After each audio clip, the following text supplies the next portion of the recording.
Hello, hello, hello, and welcome to Apex to Oval. I'm Alex.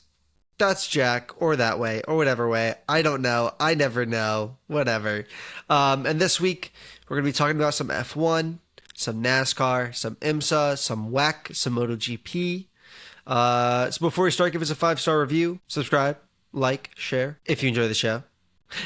And I will be having a video coming out tomorrow on my Motorsports YouTube channel. Link will be in the description. Actually, screw it. It'll go out today.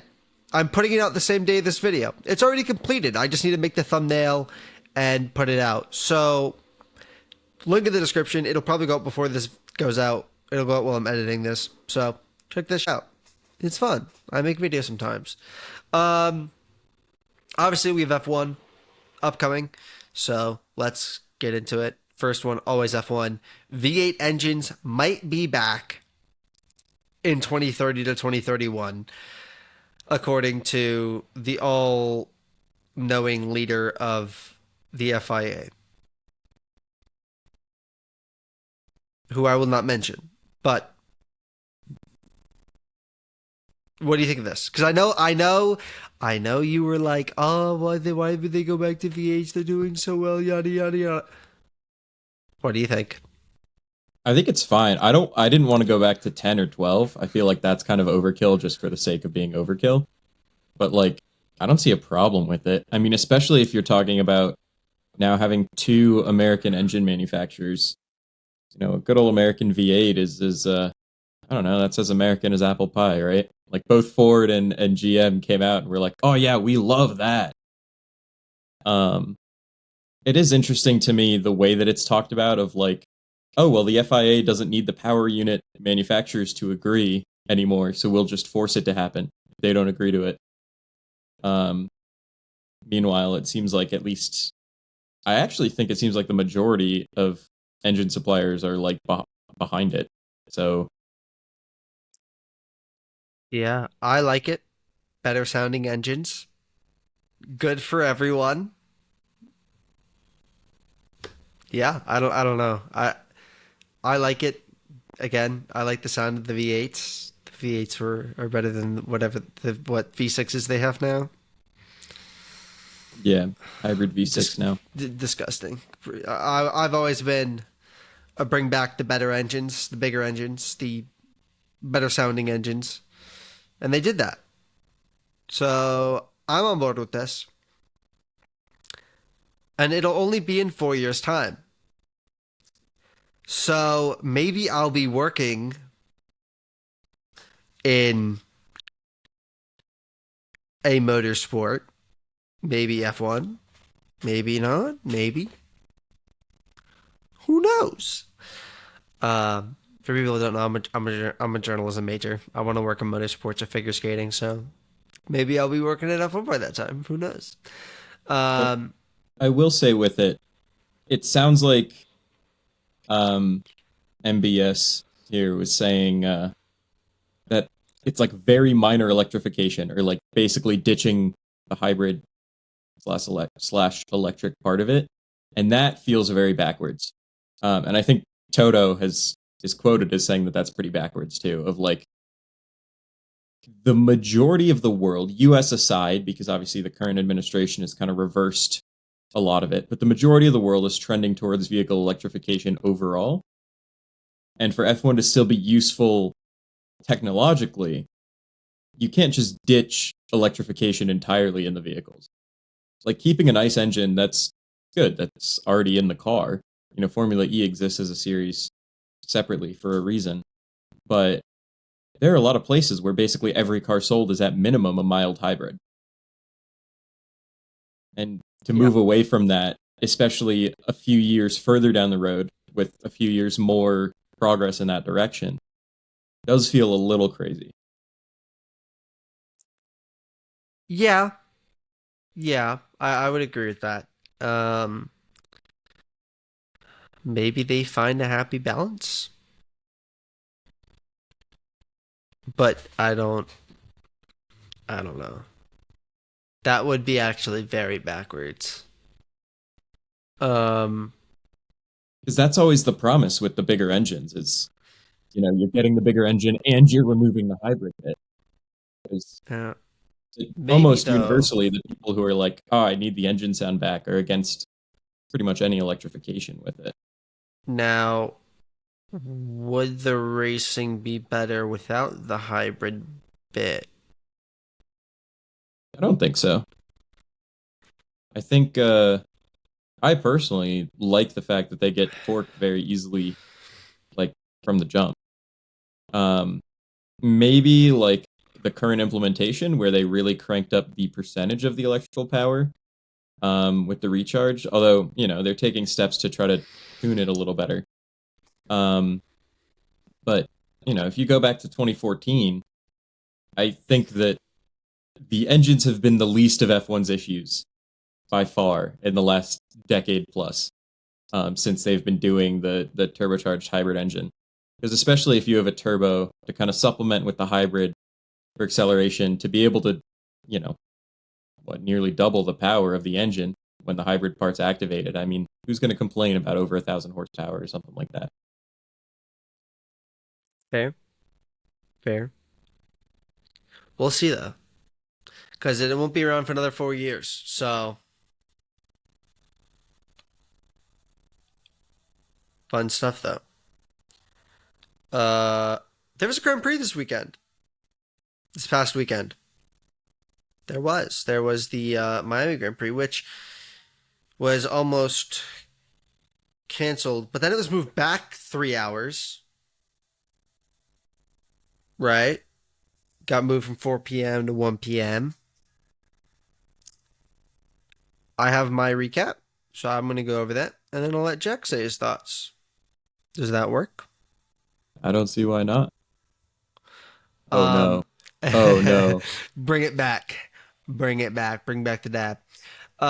So basically, Charles Leclerc took advantage of Verstappen and Antonelli's mistakes in the beginning. Verstappen spun. Leclerc falls back. Lando surges to P2. Charles falls off the podium. Lewis flips off Colapinto. Charles spins and falls down to P6. Charles then gets a 20-second penalty after the race for leaving the track and gaining an advantage. Now he's at P8. George, P4, and Hamilton, P6, had a horror race overall. McLaren had a double podium in Lando Norris, P2, and Oscar Piastri, P3. Kimi won for P1. Colapinto had a great race despite being flipped off by Lewis Hamilton in P7. And there's a double Williams podium. Or Points. double Williams points. Sorry, not podium. Jesus, Double podium would be I even nuts. have I even have points written on there, and I don't know why. Double Williams points with Carlos Sainz at P9, Alex Albon P10, and then Hulk, Lawson, Gasly, and Isaac Hadjar all DNF'd. Yep. Hadjar destroyed the car. Um, Yep. sorry. I No, can't get no, that clip out of my head. no. It's a great clip. I mean, pretty much all of that was accurate. I don't think it was the most entertaining race I've ever seen. Right, the eventual race-winning move was just a simple undercut. There wasn't, there was the back and forth that we've kind of gotten used to with these regulations between Leclerc, Norris, and Antonelli. Um, Kind of before pit stops started cycling, but it just wasn't. I don't know if you agree, but it didn't feel like a great racing product. Even more so than most F1 races. No, it didn't. I'm not gonna lie. It was very boring. I don't Not a like fan it. of Miami here. No, no. I was a defender of Miami back in the day. But that was only because Lando got his first win, and I think that's fun. But at the end of the day, Miami is a very boring race, Yeah. Um. especially in these Other, cars. oh yeah. Yeah. It's the problem is the Miami track shit. Like, yes, the cars, especially with the ground effect, were really not well suited for passing in the first place. But the shape, like the layout of the Miami track, is just not good for racing. Like there just aren't. If you're gonna make a move, like I remember last year, I forget which, but one of the McLarens made a crazy move. It was Piastri against Max, right? Where he kind of like sent it in one of the corners. Maybe, yes. but like you really have to get creative to make things happen on this track. It feels like, um, but I don't know.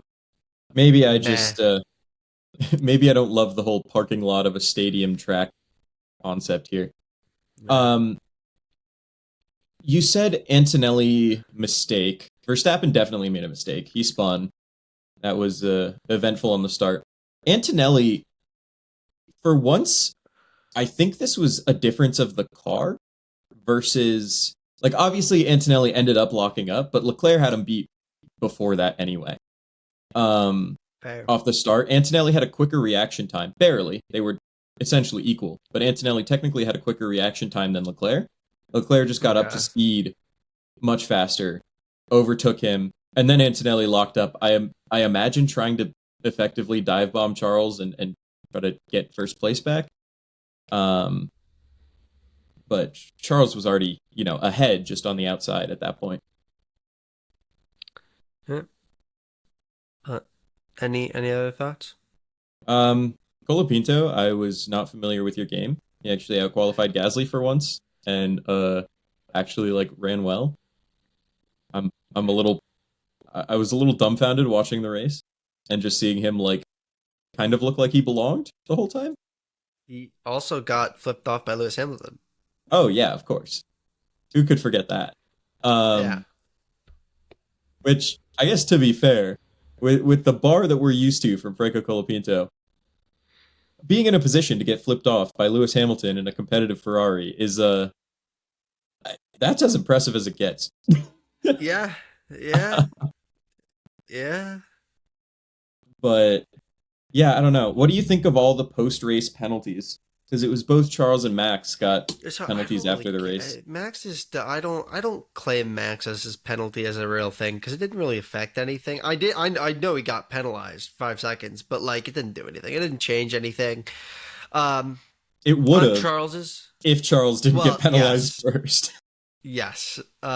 But due to Charles getting penalized 20 freaking seconds, no, Charles's penalty seemed fair. I mean, I feel like you probably could have also penalized him for bumping into George. But also, if you're gonna penalize him for something, it's gonna be the leaving the track and getting an advantage and driving dangerously. But here's the thing: I I don't. don't think he could have finished the lap without doing that. So, like, Well, it's also a I penalty to drive the car in an unsafe state. yeah, And that's what I originally thought the he penalty was. he wasn't penalized for leaving the track and gaining an advantage. He was penalized for repeatedly leaving the track for no apparent reason. Like for no good reason. Yeah, but that led to him gaining it. Yeah, Because at that point, he was just trying to nurse at home while maintaining position as best he could. I yeah. don't think he Well, was necessarily. he did gain some time. I mean, every time you leave track and like cut a corner, you're gonna gain time. So, Yeah, but yeah, I mean, I think he should like. I don't know if he should have just stopped the car. I don't like right there. I think he could have just gone up and stopped the car. At least he got points out at the end of the day. But like, I mean, doing all that for P8, whatever. I mean every point matters. We definitely learned that last year. I This is just true. I just feel like there was probably a way to not pick up this penalty and still bring it home. Although maybe then Yeah, they would have just got him for driving the car in an unsafe state anyway. So yeah. But he left. He still raced. he left many Um, times. He spent the he left entire many lap times. off the track. Yeah, no, that spin was really bad too. Because um, it's not like he missed the wall, like he just straight up smacked the wall. yeah. Not like hard enough to like it clearly did something, but it wasn't like you couldn't see the day. Like it didn't like break a tire or like it didn't like break the tire in half or like the axle in half. It didn't like visibly show damage. It just broke something. Um None of us got our predictions right. I picked George because I, for some reason, have confidence in the posh man. And Jack had I had Charles Leclerc, who I felt so good about that, and then I really didn't. I felt, dude, start of the race, I was like, oh shit, like Jack might actually, this looks good. And then Is the end of the race happened, and I'm like, oh, this does not look good anymore. well, even before that, the Mercedes and McLarens both were by him. Um, Yeah, but well, no. Well, Kimmy, Piastri, and Lando.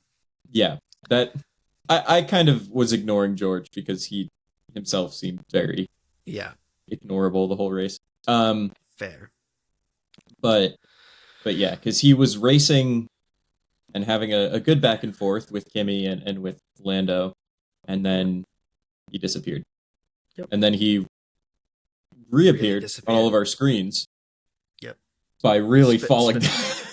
Yeah, I thought that was Lewis at first. I was like, this day just got worse, and then I saw Charles falling down, and I was like, oh well, nope, that was Charles. Okay, Wow, you were fun. happy about it? You're happy about Charles No, spinning, huh? I wasn't. As someone who likes Ferrari, no, I'm not. I was a little happy. I was happy it wasn't Lewis because that would have made a bad day worse. Um, I, I'm not happy it was Charles, but I would rather it be Charles than Lewis just because Lewis was having a not a good race, and I think that would have busted his confidence even more. Question for you, actually, Yeah, completely unrelated. yeah. At what point in the season do you think we should start having any expectations at all for Cadillac? Because they qualified behind the Aston Martins again. And, a lot of teams brought even up to like a dozen upgrades into this race because they had a month, they have the other team's cars to kind of base things off of, whatever else. At what point, like by the end of the season, should we be expecting the Cadillacs to look like they belong in the series? Or is that hopefully next year they can look like prime Haas? Do, do you want my okay? I'll give you my answer next year, like middle of the season next year, Middle of the season. because middle of the season they're still getting their footing. They still trying to learn their way around F1. They may have experienced people from F1 and from other racing series, but starting a brand new team from scratch is pretty damn hard. Um, they're not. Oh, what was the team? Was it the Marlins that won? Like really? What baseball team like formed and then won like 5 years later? Was it? It wasn't the Rockies. I mean, you It wasn't could the very well be Marlins. talking about the Marlins because the Marlins are kind of Maybe Marlins are I fluky remember always. seeing. Yeah, I saw a video where it was like, oh, the Marlins like formed and then they won like 5 years later, and I'm like, okay, it's not gonna be like that. Like it, like I think they'll start looking like an F1 team when they have a better sense of what they need to do to get better upgrades.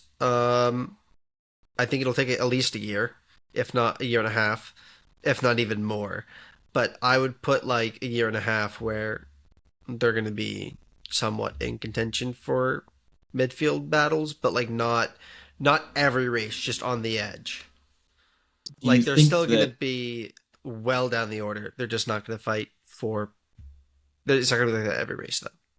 do you think there's a world, maybe V8 engines coming back, they really invest in the next engine regulation. Is there ever a world where you envision them competing with the other, I guess, other big names in the sport? Because they are this huge manufacturer backed, all of General Motors backed team in a way. Mm-hmm. Do you see that happening with the way that they've started, with how rough the start's been? I think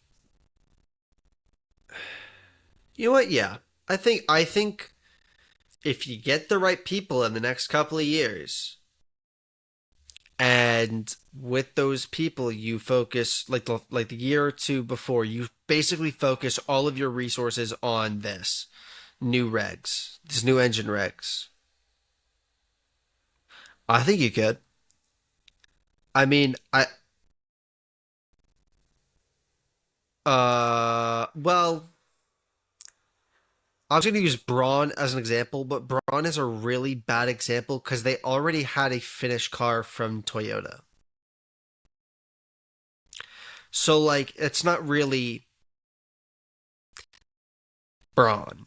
Like Braun didn't do they didn't do much of the work to get the car that was fast. They just bought the team.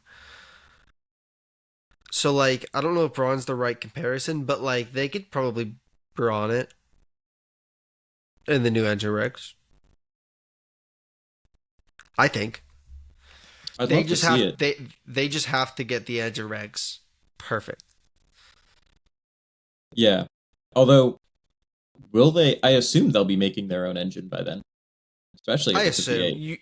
you'd assume, right? You'd assume they are. So yeah, if they go to like another back, if they go like to like a Ferrari engine or Mercedes engine or whatever, I don't see them doing that. But if they make their own engine, it's very well possible they can gain a really good advantage from it. But Sweet. again, if they're using like another like constructor's engine, hell no. Um, because we see with like McLaren, although clear second and they can compete with the Mercedes. At the end of the day, they can't compete with the Mercedes.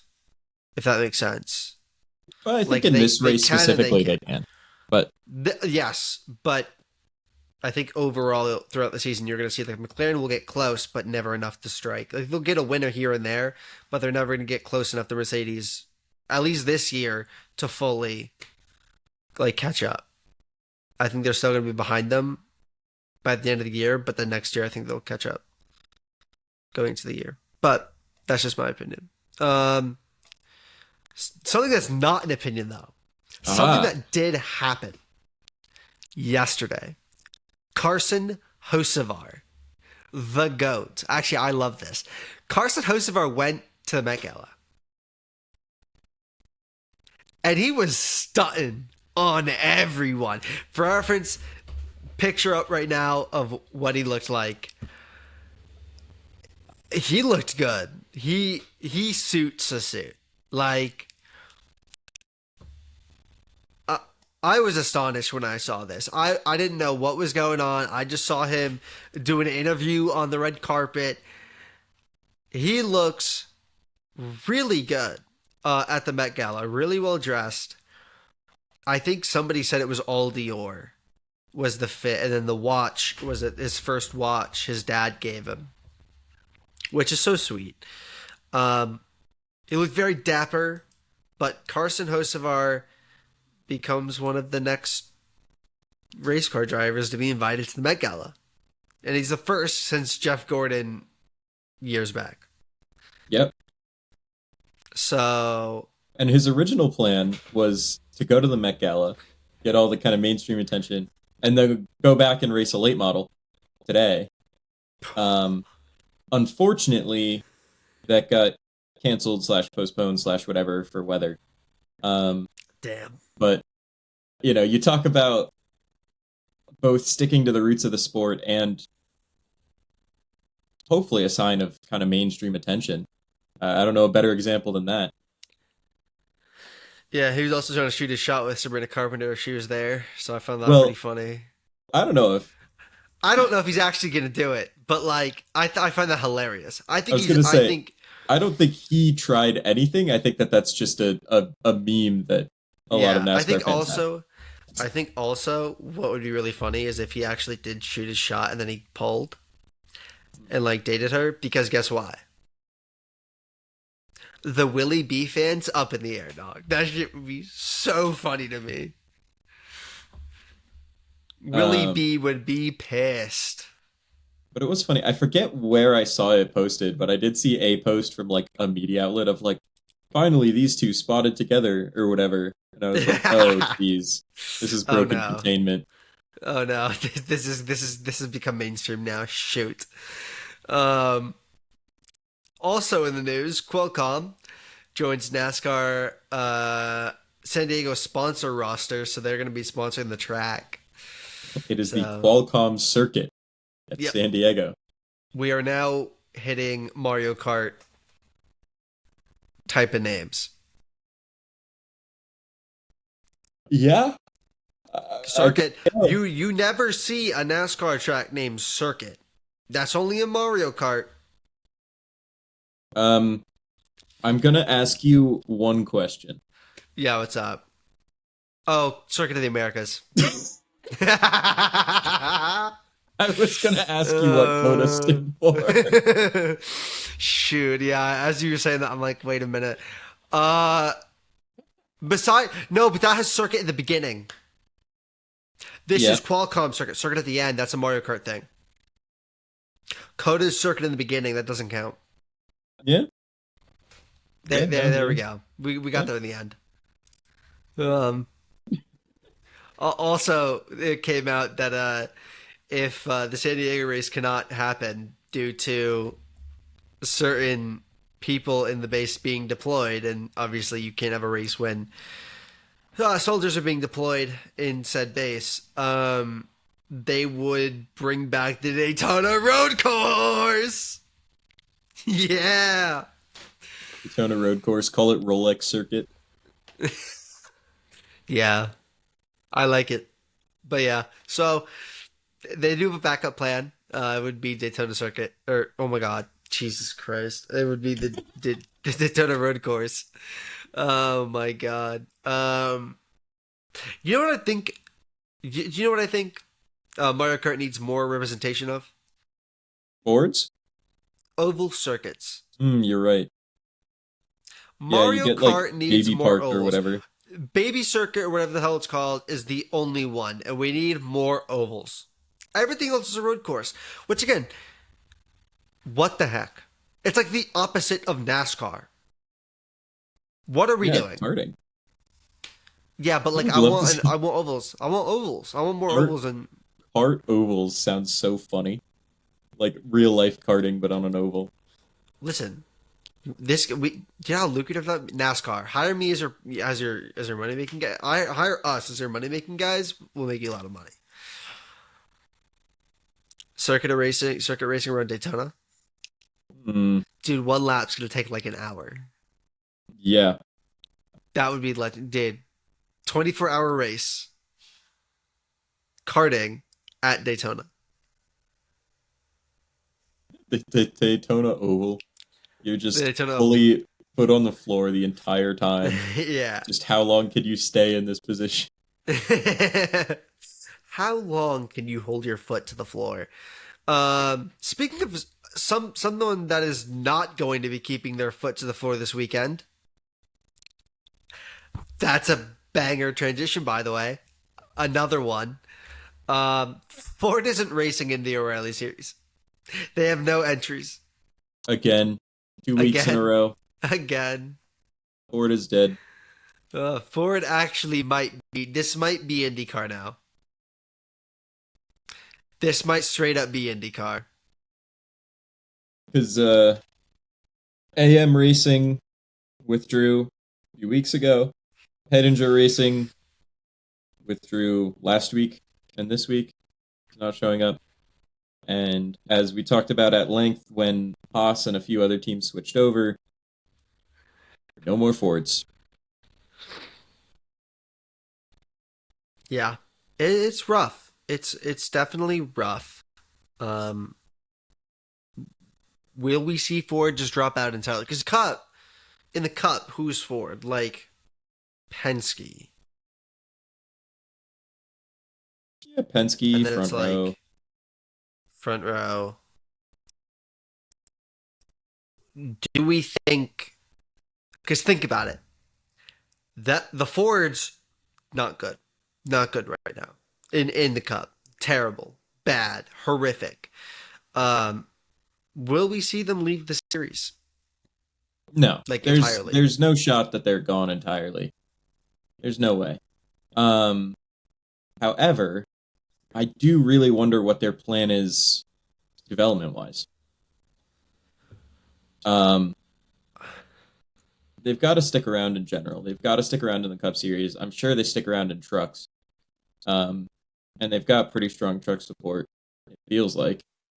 But what happens when Logano's gone? What happens when Brad retires? Like, what? What are they gonna do? I don't know.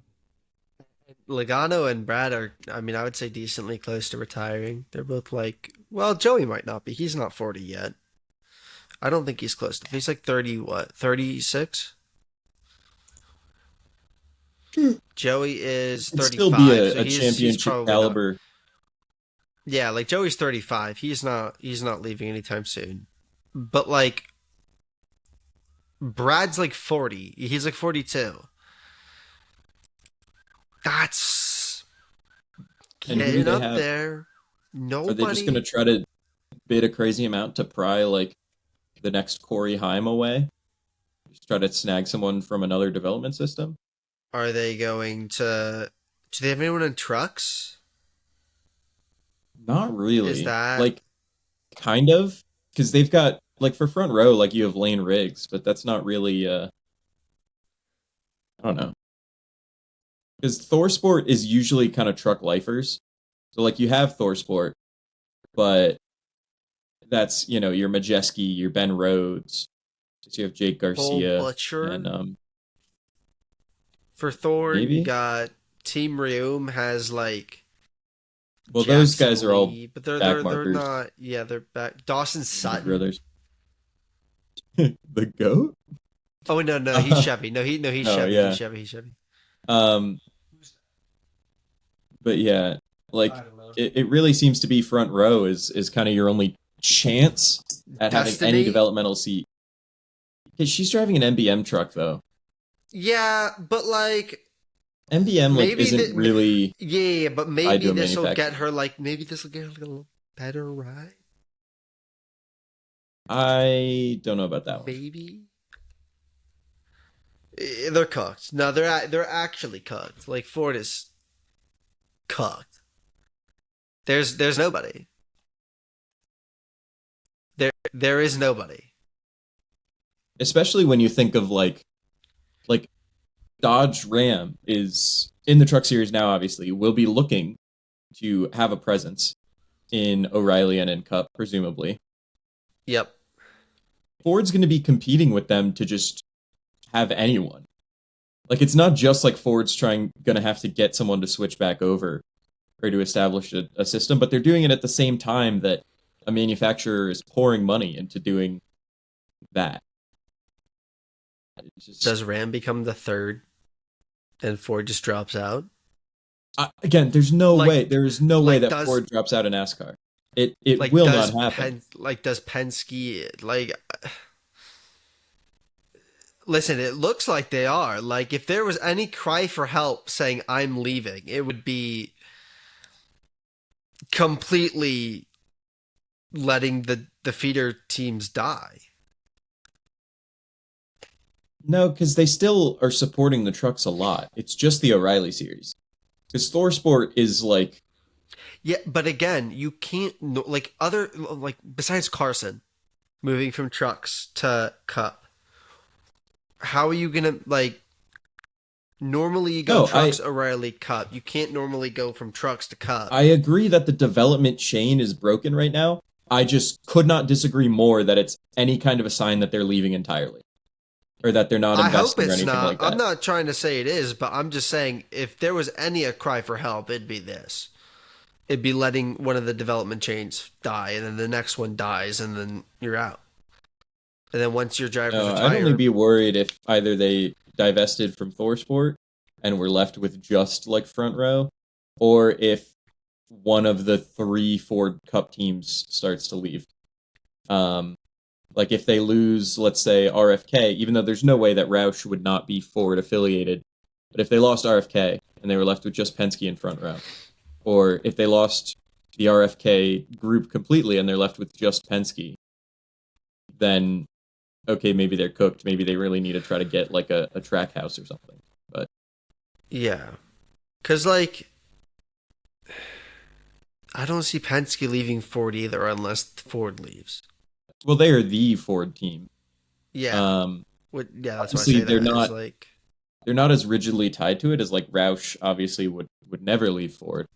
Um, but it's now RFK. It's not just Roush. Um, but Penske right now has too good a gig with the Ford, and they're still a very competitive team, even if they've had a difficult start to the year. Even if Roush, even like no, you can't even say like even Brad K has been like a Ford driver's entire career.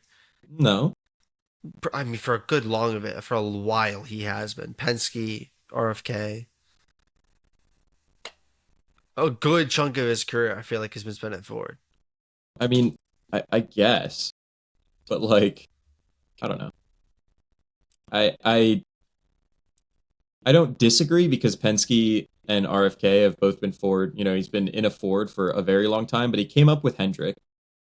Um, Yes. and then he won his championship. Like he jumps over to Penske when they're still with Dodge. He wins his championship in a Dodge, and then he switches over to Ford for the rest. But like, I don't think his best moment was in a Dodge. True. But is Dodge coming back? Probably not. What do you mean?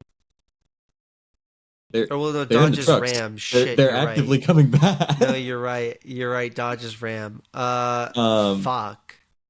See, my brain says Dodge isn't Ram, but Dodge is it is Ram. Um, I don't know why but I didn't think Dodge was right then. I'm like an idiot. I'm like maybe it's because I'm sick. Maybe it's just the fluids in my brain not working. we could call it that. Yeah, let's call it that because my confidence is not normally not that bad. It's not that bad normally, I swear. Um, let's do I guess recaps now because I'm scared to talk about anything else that requires brain power for the time being. Would you like to go into recaps? um, yeah. Well, in the Cup Series, Chase Elliott won, um, which was perhaps a little disappointing. Yeah, but It was a good battle though. Like it was a it good was race. it was a good race. Um, But yes, it was disappointing. he is our first multi-time winner not named Tyler Reddick. Um, his teammate Alex Bowman kind of stormed back, I guess. I mean, he had a rough Hey, reintroduction and then boom, top three. it it. All right, I got a question for you now. Is he gonna make the playoffs? I don't Is he know gonna do it? where is he in the standings right now? He's in 34th. He's far down. Yeah, But what's the chase a cutoff couple is Chase if Briscoe he right now. finishes well, 16th, yeah, 16th. Keep in mind, like Chase Briscoe is the chase cutoff right now at 242. I don't see a Yeah. world where he and Logano miss it. Like you'd be having to knock down someone like a Suarez. Um, at this stage, maybe someone like a Suarez, a Priest, a Bubba Wallace, although hopefully not. And to catch up to Suarez, I mean, let me do math here. That's making up like 156 points through the balance of the season. And how I many did could he see get that from just this happening good though. showing? Suarez Like scored one more point than him 47. this week. Ooh. Like the guys that he's racing against, because that's the thing with the chase system too, is you can't win your way in and just be close enough. Like Bowman gets 35 points, Suarez had 36, right? Chase Yeah. Briscoe obviously had he was running well, but had a tough race. He still ended up with 20 points on the day versus Bowman's 35. So Bowman made up 15 in this race alone, and that was with a top three finish, right? I mean, there's 15 races left, and yeah, you know So you what? need Never to mind. average I don't. you need to He would average need gaining to. more than 10 points a race on these guys. And It's he gained 15 possible. on Briscoe. It's possible. I mean, he can still do it. It'll be a monumental comeback. Yeah. Um, but he's gonna have to like consistently get top fives Well, he probably at the needs a couple least. wins at least because that's a Yeah, guaranteed chunk of points. yeah, it's a Um, guaranteed 10. Well, not really, but like because it's a guaranteed 10 at the end of the race. But like he'd still need to do well in the stages.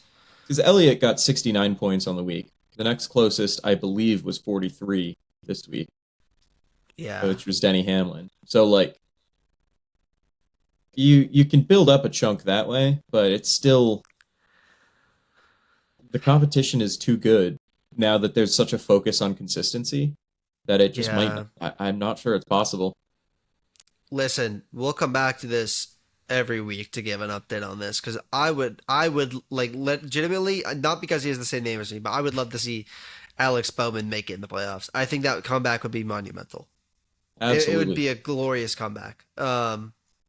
Speaking of, The thing is, he's two oh, top fives in seven or eight, like, yeah, and of those 7 races, some of them don't really even count.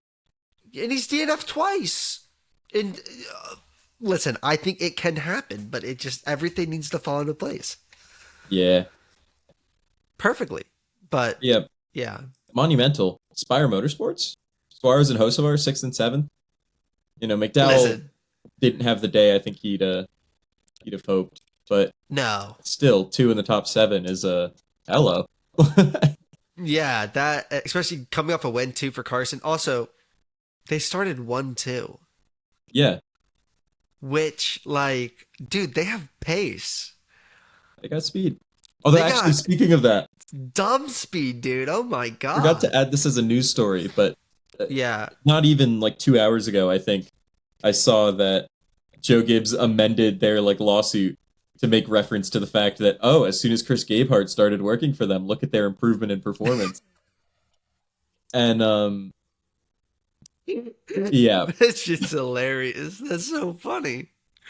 like let me find the exact text of it that I saw because I think it was Bob Hawkers that posted it. Um, That's a banger though. That's a banger. let me see. Um, yeah. You I could know. continue the. Oh wait, I no, saw I a got tweet. it. Okay, you got a tweet. This sudden improvement inspires Cup Series performance. Of course, comes on the heels of Gabehart misappropriating JGR's confidential information and trade secrets and providing Spire the same or similar services he provided JGR. That's what they amended their lawsuit to say. Listen.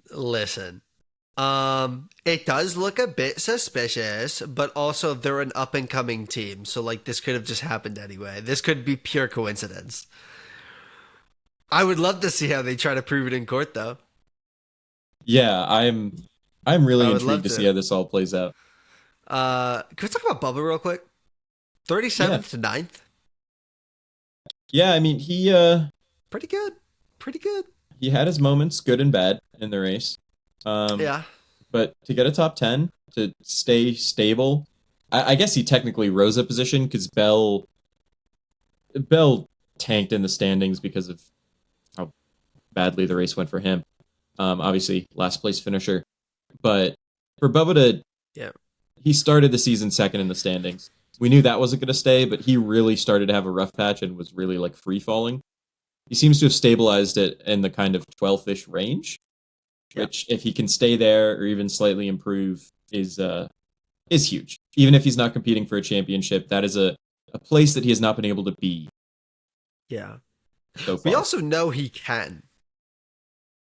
Like, if the cards fall right, Bubba can definitely fight for a championship.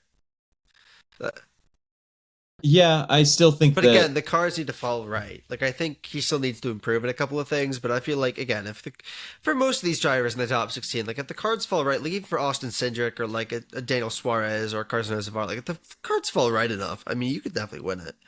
It just yeah, that's it's gonna be a true for task. anyone. I don't see a world where he outperforms Tyler Reddick over the entire chase period. No, Um, I don't think so either. At this point, no. I think listen, I he's improving every year. Like I think eventually he can probably get to the point, but that's like a couple years down the line if he keeps improving the way he has. Like if he can improve on road courses, if he can, improve on some of the mistakes he makes during races, I'll put him up with Tyler Reddick easily. I mean, he's proven he has speed all year. He's proven he has speed. Last year he proved he had speed, got a win, should have got two more. He is fast, but he's just a little inconsistent. yeah, the inconsistency has always been killer. There's a lot of Yeah. like they because for years it felt like almost every race was like, oh great, they have the speed to be running like top 10 or at least borderline top 10, and then either they stay out too long trying for a caution, like make a bad strategy call, or the car just breaks and suddenly his average finish is down in like the 20s, and it's like, okay, what are we doing?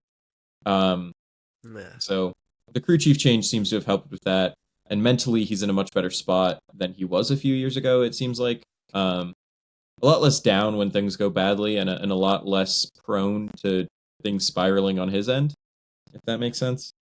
Yeah. So, hopefully this is just who he is now. If he can stabilize in this position and even improve. Also, speaking of 2311, all of them in the top 11? Riley Herbst shout out? Dude, Riley Herbst's masterclass? P11? Almost a top 10? Okay. Also, you said all of them. I will say that is ignoring Corey Haim, who DNF'd, but did lead all a lot times. of laps. Yeah, he did lead 69! No, okay. I'm sorry. But yeah, Riley Herbst bad was on my running part. like, before the final restart, Riley Herbst was what, like 5th or 6th or something? And, he's not a good restarter, and that No. showed, but still, he was outrunning Bubba up until that last restart.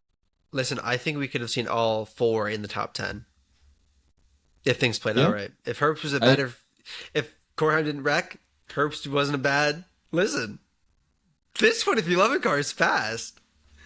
Yeah. And also, Herbst, like, we give Herbst a lot of shit because Haim is just a better driver, and kind of deserves to be in the seat. But I think this is a good opportunity to highlight that Riley Herbst is not useless. He's not good. He's not wrecking the car every week. He's not a danger on the track. And while he is, again, far from like elite, he is perfectly capable. And on his day, he could do kind of well. Although this is his one top 10 on the season. Or no, this is not his one top 10. He has I'm one sorry. top 10 on the What season. did we say like 2 episodes ago? How we would never forget the sacrifice that Riley Herbst made to hand Tyler Reddick the Daytona 500? Do we not remember that? What is wrong with you, Jack? That. I personally, mentally, don't consider leading or being up front at a super speedway as impressive as being up front on an intermediate track like this, or on any non-super speedway track. Because on a super speedway, you kind of cycle through, you're playing the draft, any of that. Chad Fincham stormed up and led laps at Talladega. But listen, something like Texas, like, okay, that, I give you props 10 times over. Listen, here's what you gotta learn, though. That it may not be as impressive as intermediate or short track, but here's what you gotta take into account. The absolute literal teamwork it took to get Tyler Reddick to the front. That's what you have to remember. I was explaining why I wasn't counting that as like elite performance, not why I would discount it entirely. The ultimate teammate move. Riley Herbst, although he may not run well sometimes, is the best teammate on the grid. He's the best teammate. I don't know about that. Listen, but it doesn't matter. It doesn't matter. He gave Tyler Reddick the Daytona 500. He gets the Teammate of the Year award until further notice. Yeah. Yeah, fair enough. Until somebody else does something similar. Teammate of the Year award. Anyway, Kyle Busch, you want to talk about him? Oh, yes, I do. As I'm wearing the Busch M&M's jacket. He kamikaze John Hunter Nemechek. Yeah. He literally he took him out. He just got a little mad, did a little intentional wrecking, and kind of ended his own day. Yeah, I guess the car was broke. But dog, he was running in the top 10 the entire day. What happened, man? They did say that the car was broken, and that at least contributed. But, you don't I haven't seen I don't know if the in-person camera is online, but at the very least he could have found a way to avoid the contact.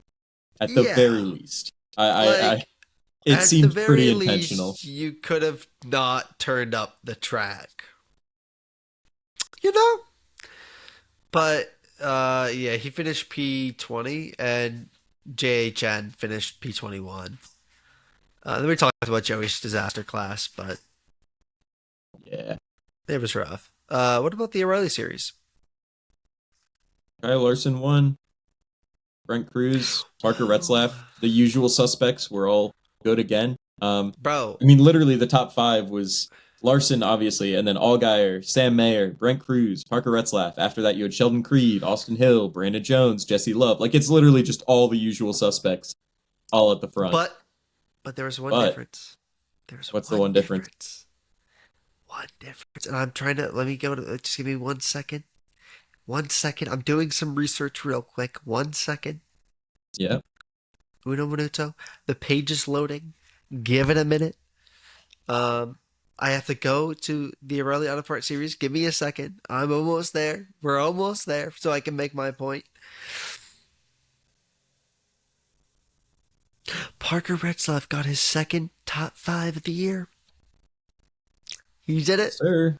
Parker, dude, every single week I will say this, and every single week I will continue to say this. Parker Retzlaff is brilliant. You know what's especially funny about his season so far to me? What? He has been so consistent, and he has been extracting every ounce of performance he can out of that car. But you want to know the clearest example of how the car that he's driving really shouldn't be as competitive as it is? Anthony Alfredo? No, Oh. not necessarily. That is Sorry, true. Anthony, I apologize. But he has not led a single lap this year. If you look at where he is on the standings, you have to go all the way down. He's in ninth. You have to go all the way down to 17th to hit the next driver that hasn't led a lap. And then the next driver after that is Anthony Alfredo in 20th in the same machinery as Parker Retzlaff. No, Alfredo has led 6 laps actually, but yes, Alfredo is in 20th in the same car. After Alfredo, Blaine Parkins. Yeah. Sorry, I misread that. But like, the people around Retzlaff in points have all led. I guess Sammy Smith has only led 17, but otherwise it's all a good amount of the playoff position drivers. And we know Sammy Smith is like Sammy Smith 17 is not. That's not a bad number. A, B. He's in a junior motorsports. It's gonna be. It's a fast car no matter what. Like Allgaier is first. Like Sammy Smith is 6th. Carson Quapple. And then you have Raja when he's in it. Raja's when it is super fast. Like Larson, run on the 88. Zilic SVG who's really week, fast. SVG, yeah, like about. they're so like yeah. But Parker Retzlaff is driving, and I don't mean any bad things about it's Viking, right? Yeah, Viking Motorsports. I am not going to say anything bad about Viking Motorsports because I actually do like Viking and who they pick as their drivers. But the car isn't. And no offense to Viking Motorsports, it's not top 12 standards. It's not. No, I mean, the JGR cars, the JRM cars, the RCR cars, the Hendrick car, they're all better. Yeah, they're all better. And it's not the top 12. car and the Haas car are better. Like, yeah.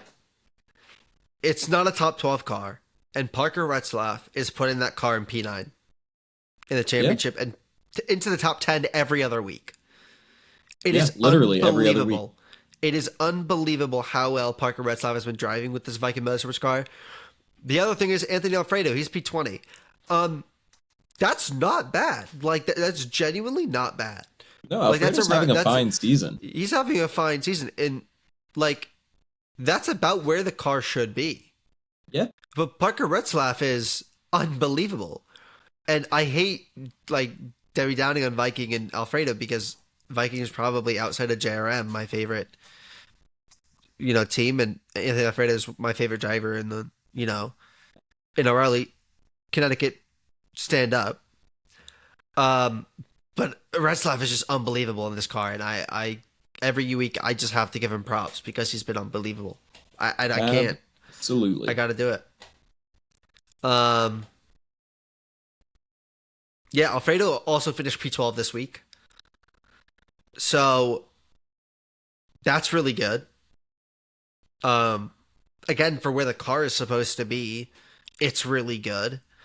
Zilic kind of disappointed a little bit, P21, but he was running up at the front. Um, and I think a late pit kind of screwed him over because he went a lap down and then yada yada yada. But I mean, I think he finished on the lead lap and that's fine. He was But the first car one lap down, technically.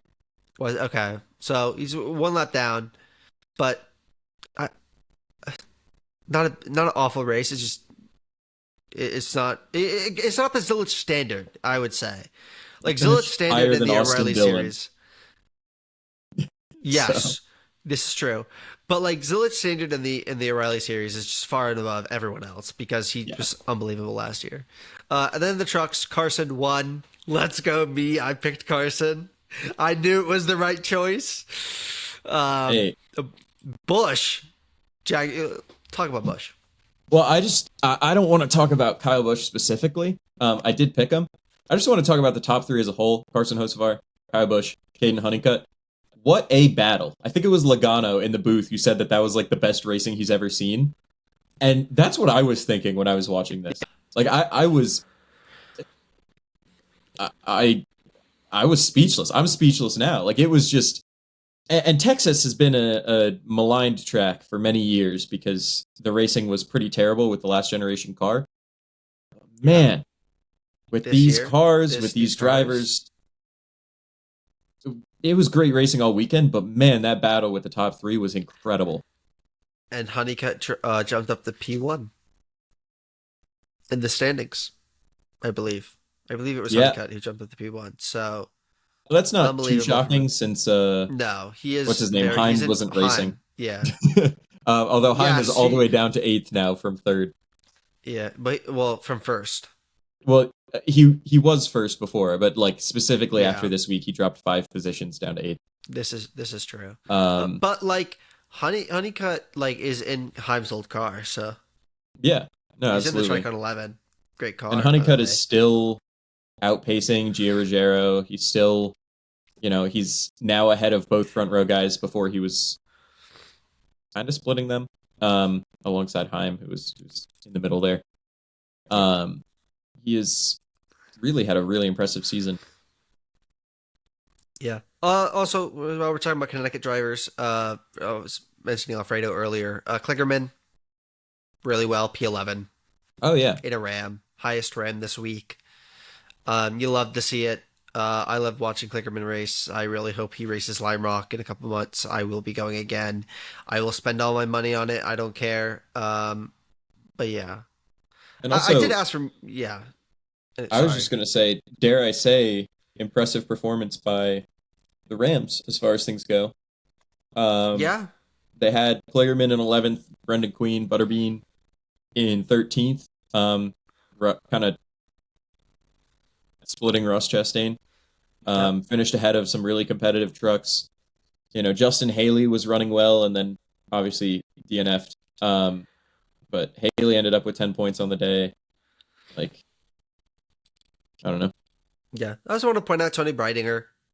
She finished 18th, which may not seem good on just looking at it, but she started 27th, up 9 places, and she's in a car that's not the best. So, um, give her props.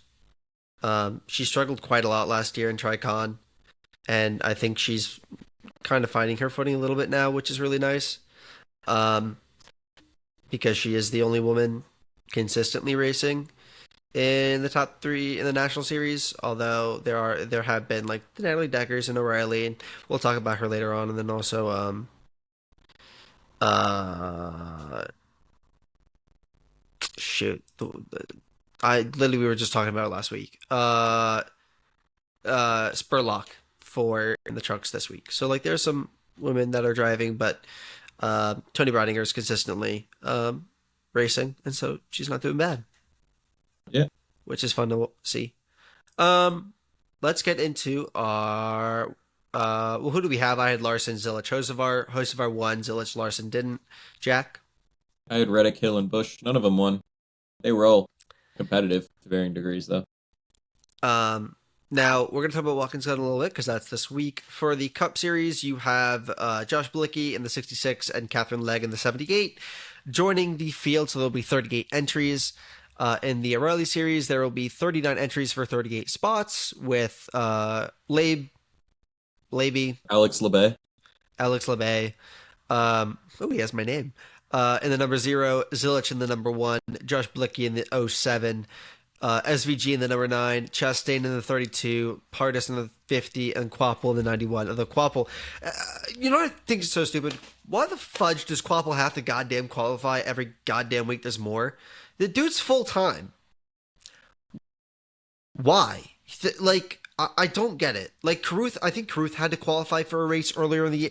Why do these guys need to qualify? They are full-time in the series. They should get automatic entry into the series. It's the car. It's not the driver.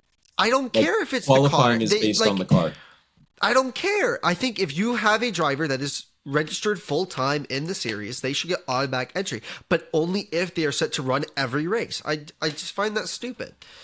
I get the car, sometimes the car doesn't run every week, but if Quapple is sharing the 88 with Zilich, he's sharing the one with Zilich throughout the season. Why?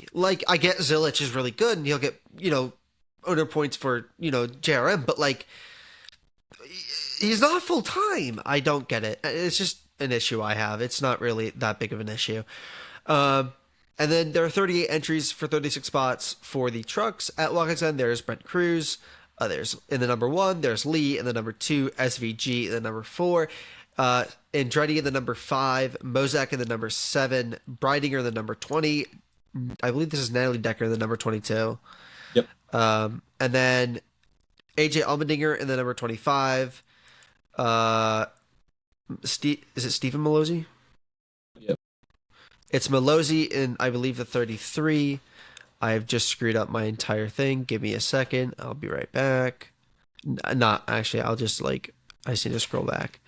And then Spurlock is racing in the wait a minute 69 actually, no, for MBM. 69. Chastain's in the 45. Chastain 45. Yep. And then are you on it? Do you want to say the rest?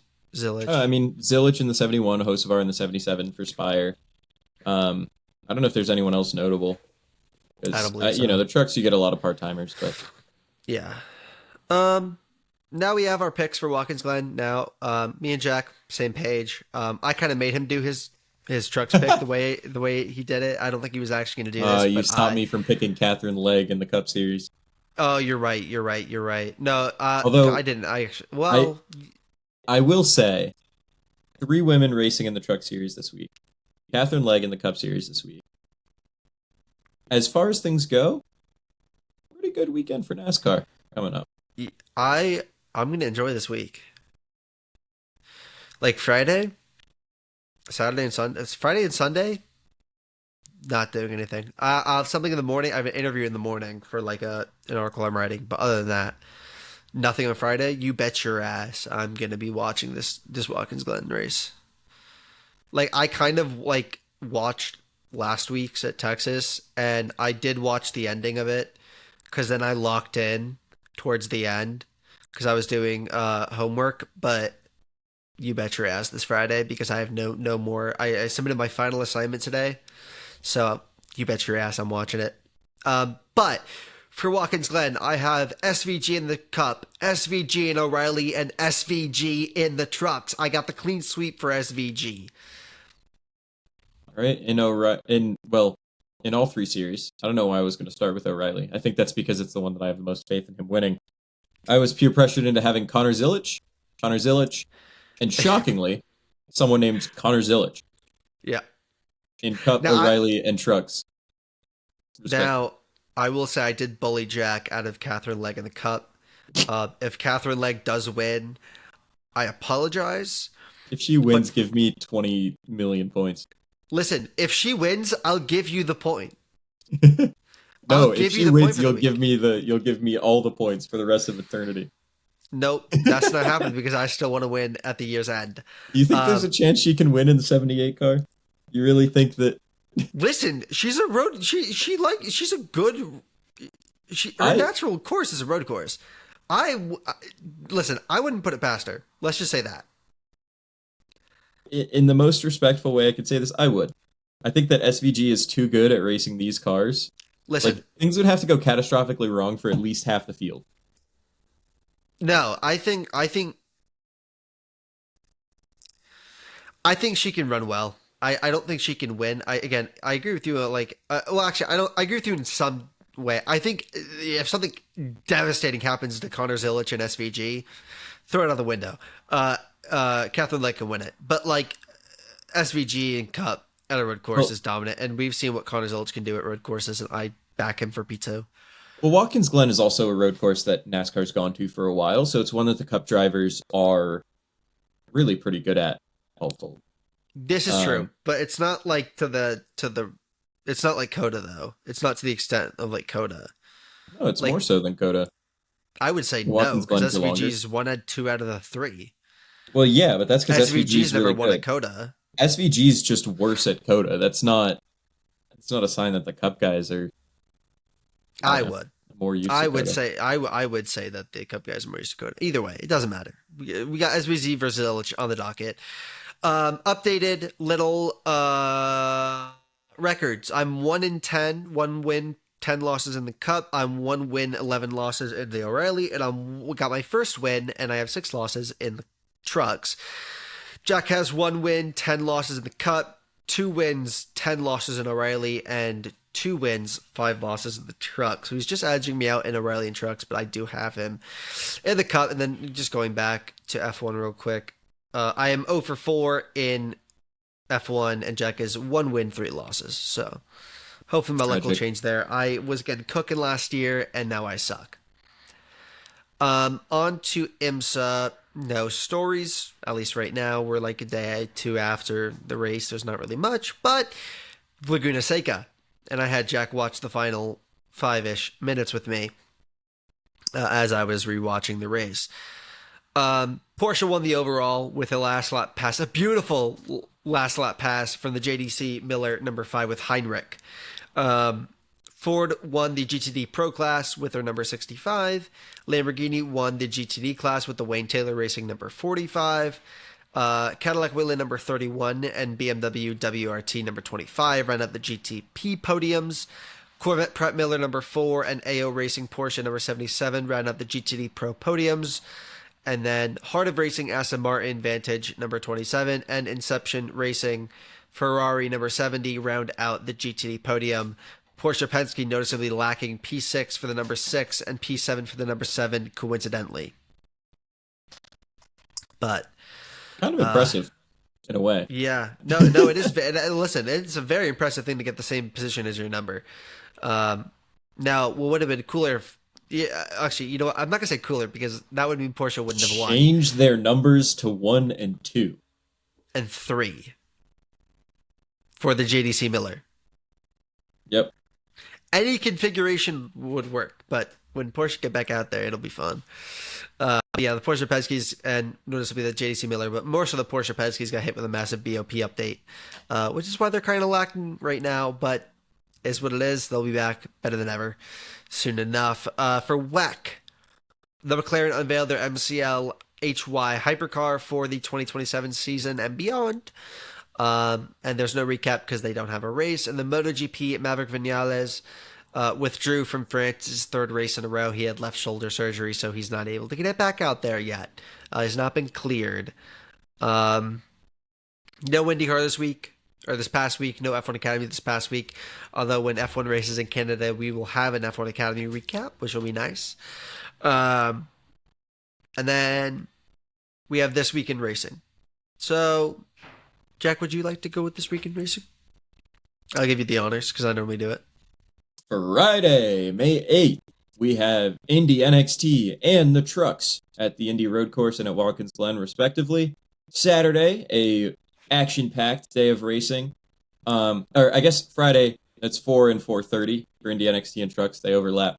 Saturday, from the second you wake up, there will be racing to watch, assuming you're anywhere near our time zone, with the 6 hours of Imola for WEC starting at 8 a.m. MotoGP has a sprint race at 9. IndyNXT has another race at 2:30 p.m. The O'Reilly Series at Watkins Glen is at 4 p.m. And IndyCar, the main IndyCar series, has their only race at the Indy Road Course at 4:30 p.m. And then Sunday you have MotoGP, and MotoGP. You have Moto3 at 5, Moto2 at 6:15, MotoGP itself at 8 a.m., and then the Cup Series at Watkins Glen at 3. No F1 this week, which obviously we didn't get predictions for it. Yep, and then no IMSA this week as well. They're on Oh off yeah. break because they just had two race weekends in a row. So that is our pod for the day, for today. Jack, do you have any final thoughts?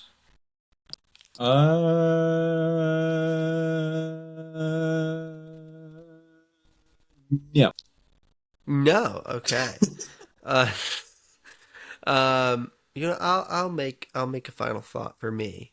I'm gonna make a prediction for the I'll make a prediction for WEC. Um,